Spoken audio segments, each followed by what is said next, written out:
I want to start giving all praises due to Yahweh Bahashem Yahweh Shah, respect and honor, and charity to all you apostles and preachers and teachers out there pushing this word with sincerity and truth. This is another episode of Performing Arts. This is Brother Shema Basar. Salutations to all you brothers. Okay, I want to go over, the name of this is called Evil Associations.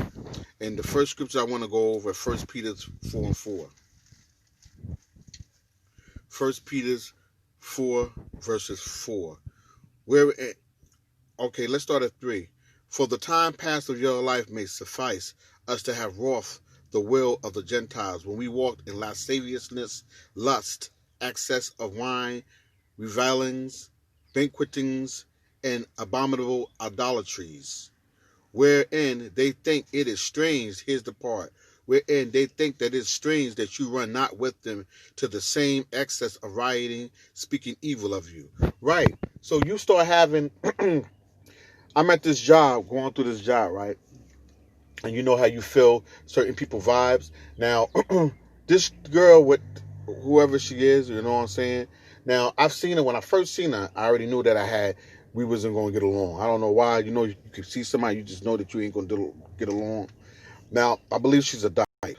But anyway, here's the situation. She sees me, right? I don't say nothing to her. We don't say nothing to each other. So now, this is the first month that I've been seeing this person.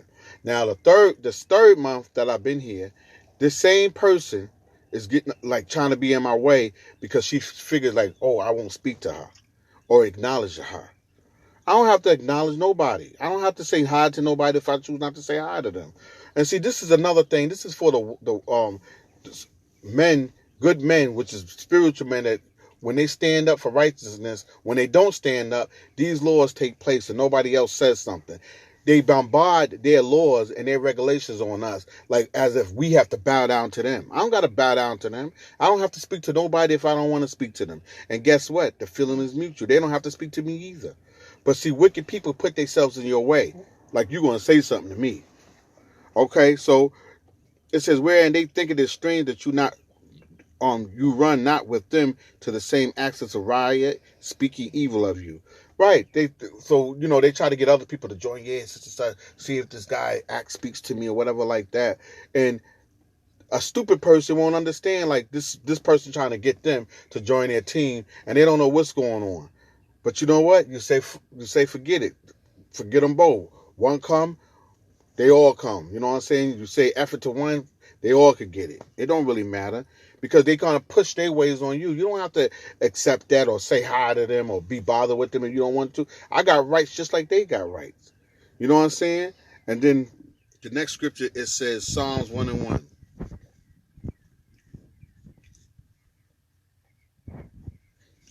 Psalms 1 and 1. It says, blessed is the man that walketh not in the counsel of the ungodly, nor stand in the way of sinners, nor sit in the seat of the scornful. Yeah, you'll start seeing that these people, when you start telling them, yo, man, I don't overdrink no more. I don't drink. Or if you do drink, it's nothing wrong with drinking if you drink in moderation. But if you don't get twisted means overly drinking till you keep peeing on yourself and you don't know what happened. That you don't do stuff like that, man. The man of the Lord has a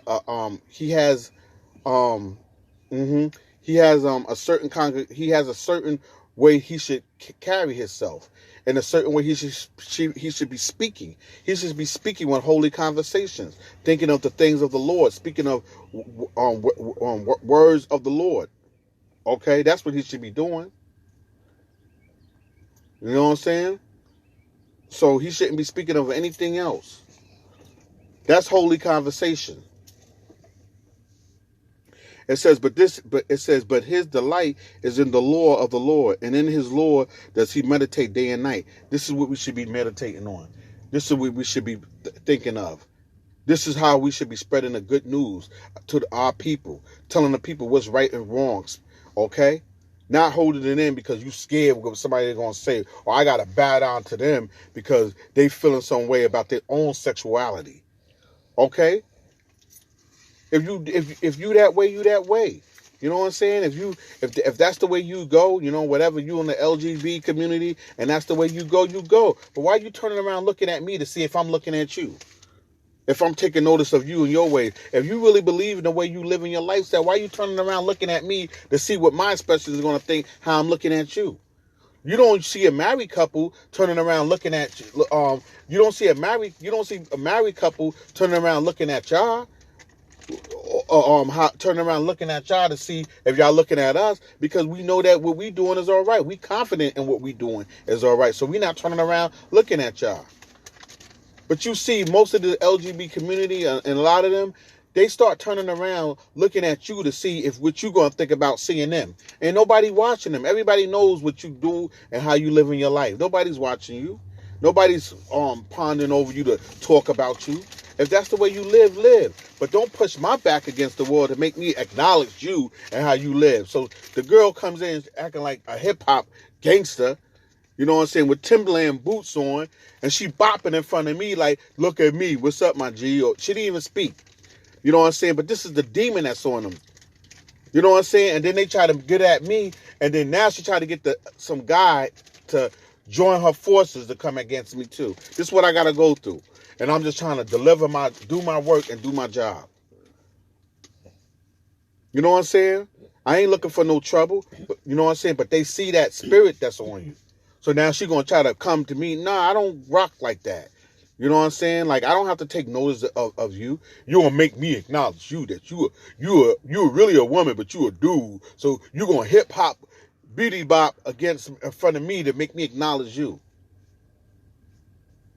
And then you get somebody else to join forces because you want me to speak to you or acknowledge you. I don't have to speak to you or acknowledge you.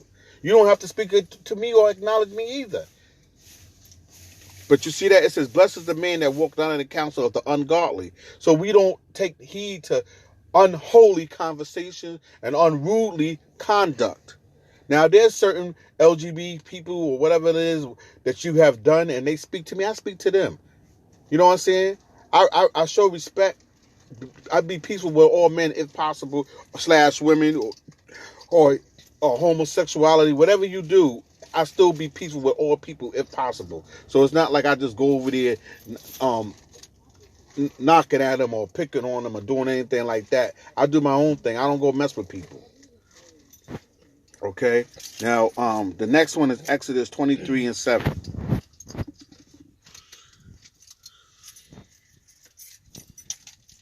It says, keep thee far from a false matter, and the innocent and righteous slay thou not, for I will not justify the wicked.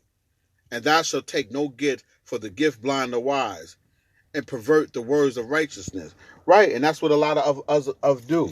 We don't want no confrontation, so we turn our back instead of telling the people what they need to know, which is the truth. You know how you know something is not right when the government tells you that you're not allowed to change people's thoughts. If that's the way they want to be, they could be that way. You're not allowed to preach to them and tell them like, yo, it's not right to steal. You're not allowed to give them sermons. I believe that was a couple of years ago that was a new thing in the Bible to try to convert people to change their ways. That's going to be against the law. Okay? So, and then the last scripture is Psalm 26:4. And what's the point of all this? The point is all this. Stand in your lot, man. Be a man. Okay? Be a man, woman. Stand in the lot of righteousness. Stand in the truth. Don't let people push you against the wall and anything, man. Because today, man, you think you get away with, let them get away with it for somebody else to that day. Tomorrow, they're going to come after you. Always remember that, man. Today, you might think that, oh, it ain't my business. They ain't worrying about me. You know what I'm saying? Now, then tomorrow, they're going to come after your black behind. Then what? So stand for the lot. Stand for truth. That's why the world is in chaos, because good men stand up to do the righteous things. They don't want to stand up. They become cowards. They hide, man. They're scared to have a voice. They're scared to talk and to be like a man. So now it messes up for all the other men. Or all the other righteous people that want to do the right thing. They have no points because all you cowards never stood up. You always want somebody else to do it for you. Oh, you go first. Let me see how it turns out. Then I'll go right behind you. And then if it fails for you, they won't even attempt. But we got to keep pushing this righteousness. Keep pushing this truth. Keep pushing this Bible verses. Okay?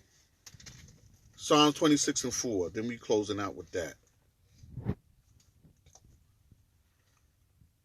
I have not sat with vain persons, neither will I go in with dissemblers. What do dissemblers mean?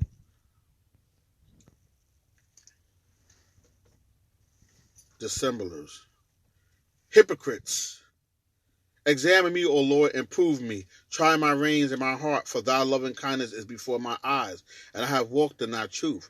I have not sat with vain persons, neither will I go in with dissemblers. I have hated the congregation of evildoers, and I will not sit with the wicked. And that's why nothing go right with us, because we sit and we let anything go by, and we don't stand for nothing. And that's why the world is getting more wicked. And that's why the Lord is sending more plagues, more corner riding. You know what? We're going to throw a prayer for the Lord to send more plagues on America, on Babylon, more plagues and pestilence, so that I hurry up and we could get our rest through Yahushua. We know that Yahushua is coming back quicker, and we pray that we haste and that these things take place, because we know our deliverance is near. Okay, so the moral is, stay strong, stay in your light, and stand for the truth. Shalom.